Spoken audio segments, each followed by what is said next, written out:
वज़ीर आज़म और अक़वाम मुत्तहिदा के सेक्रेटरी जनरल के दरमियान टेलीफोनिक राबता। मौजूदा सिक्योरिटी सूरत हाल पर तबादला ख्याल किया गया। एक हफ्ते के अंदर दोनों रहनुमाओं के दरमियान ये दूसरा टेलीफोनिक राबता है।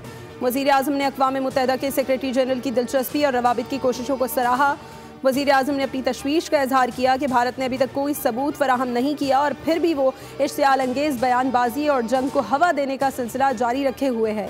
UN secretary general Antonio Guterres ने मीडिया से गुफ्तगू में पाकिस्तान और भारत को सालिसी की पेशकश कर दी। कहा, दोनों ममालिक के दरमियान तनाव खतरनाक हद तक बढ़ चुका है।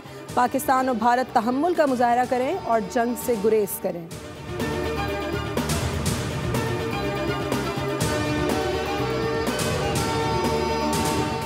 मुल्क की बहरी सरहदों की मुहाफ़िज़ पाक बहरिया हरदम चौकस और तैयार।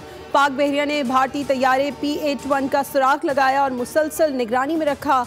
पाकिस्तान नेवी ने 4 और 5 मई की दरमियानी शब भारतीय तैयारे का सुराग लगाया। पाक बहरिया भारत की किसी भी जारियत का मौसर जवाब देने के लिए हम वक्त तैयार है।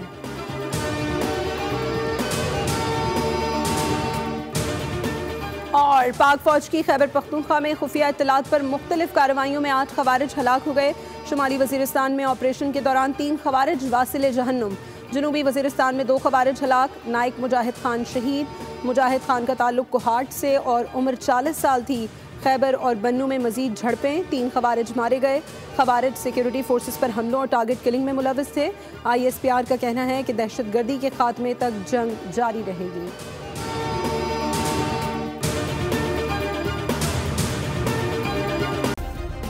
सब्सक्राइब करें और बेल दबाएं ताकि कोई खबर रह न जाए।